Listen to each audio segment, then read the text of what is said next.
શ્રી વલ્લભાધીશ કી જય. જય શ્રી કૃષ્ણ. વાલ્હા વૈષ્ણવો, શ્રી વલ્લભના ચરણોમાં મારા દંડવત પ્રણામ. આજે આપણે એક વાર્તા વેણુદાસ અને કૃષ્ણદાસ નામના વૈષ્ણવની સાંભળીશું. જો તમે મારી ચેનલને સબસ્ક્રાઇબ ના કરી હોય તો આજે જ મારી ચેનલને સબસ્ક્રાઇબ કરી લેજો અને બેલ આઇકોન ચાલુ કરો, જેથી તમને આવનારા પ્રેરણાદાયક અને જીવન પરિવર્તનકારી કિસ્સાઓની માહિતી મળતી રહે. બાબા વેણુદાસ અને બાબા કૃષ્ણદાસ બંને ભાઈ સારસ્વત બ્રાહ્મણ હતા. તેમાં મોટા ભાઈ બાબા વેણુદાસ આંધળા હતા, પણ તેમના હૃદય ચક્ષુ ખુલ્લા હતા.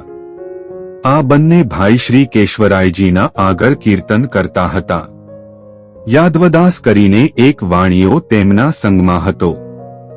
એક સમયે બાબા કૃષ્ણદાસ કીર્તન ગાવા લાગ્યા. નેન જુવે ગિરિવર ધરનના પદ ગાતા ગાતા તેમણે દેહ છોડી. બાબા વેણુદાસે કહ્યું, હું તો મારી દેહ શ્રી ગિરિરાજમાં શ્રીજી દ્વાર જઈને હોડીશ.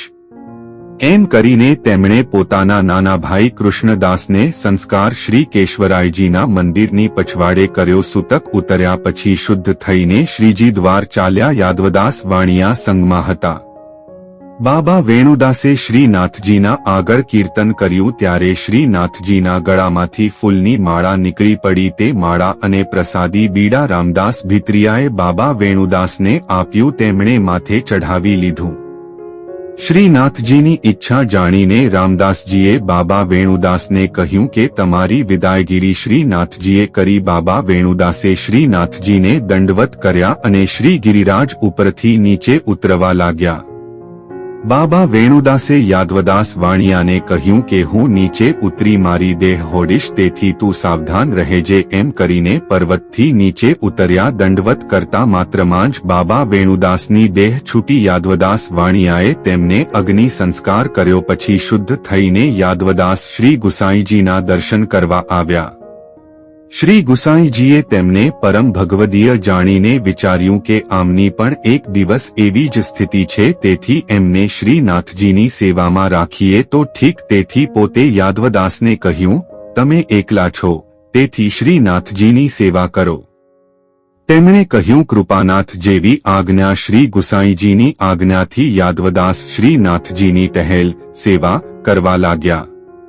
સેવા બહુ સારી રીતે કરતા, તેથી શ્રીનાથજી તેમના ઉપર પ્રસન્ન રહેતા, પણ તેમના મનમાં ખેદ રહેતો. તેથી જ્યારે સેવા પહોંચીને નીચે ઉતરતા ત્યારે જંગલમાં જઈને પડેલા લાકડા એક જગ્યાએ એકઠા કરતા. લાકડા બધા એકઠા થયા છે એમ જાણ્યું એટલે એક દિવસે શ્રી ગિરિરાજ ઉપર દંડવત કરી શ્રીનાથજી પાસે આજ્ઞા માગી. પોતે પ્રસન્નતાથી આજ્ઞા આપી. ત્યાંથી નીચે ઉતરી જ્યાં લાકડા એક જગ્યાએ એકઠા કર્યા હતા ત્યાં આવ્યા. તે લાકડાની ચિતા બનાવી. તેના ઉપર શ્રી નાથજીની ધ્વજા સન્મુખ બેઠા અને જે દિશાએથી પવન આવતો હતો તે દિશાએ અગ્નિ સળગાવ્યા.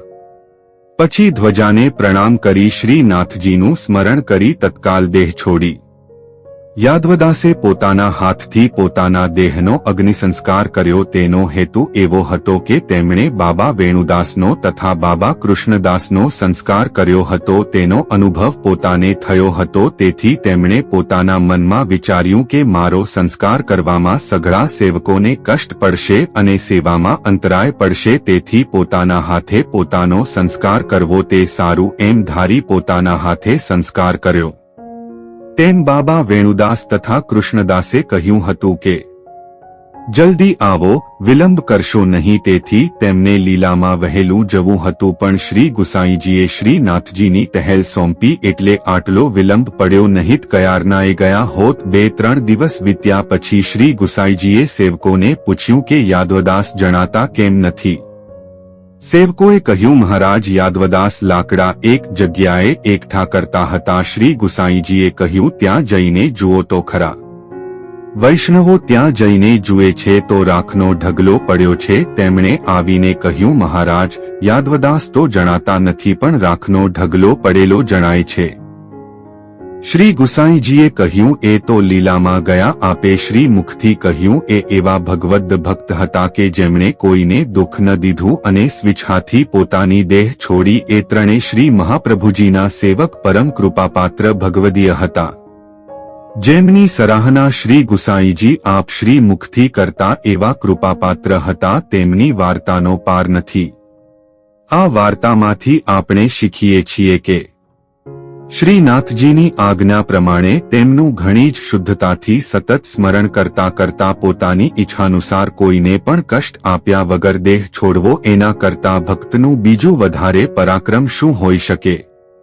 ભક્તનું વર્તન પ્રભુ ઈચ્છાનુસાર જ હોય છે. પ્રભુની ઈચ્છા ભક્તને પોતાની નિજલીલામાં ખેંચી લેવાની થાય છે ત્યારે પોતાની પાસે બોલાવે છે. આ ઈચ્છા આ ભક્તજનો એ જ જાણી હતી અને સુખરૂપમાં સ્મરણ કરતા કરતા દેહ છોડ્યો.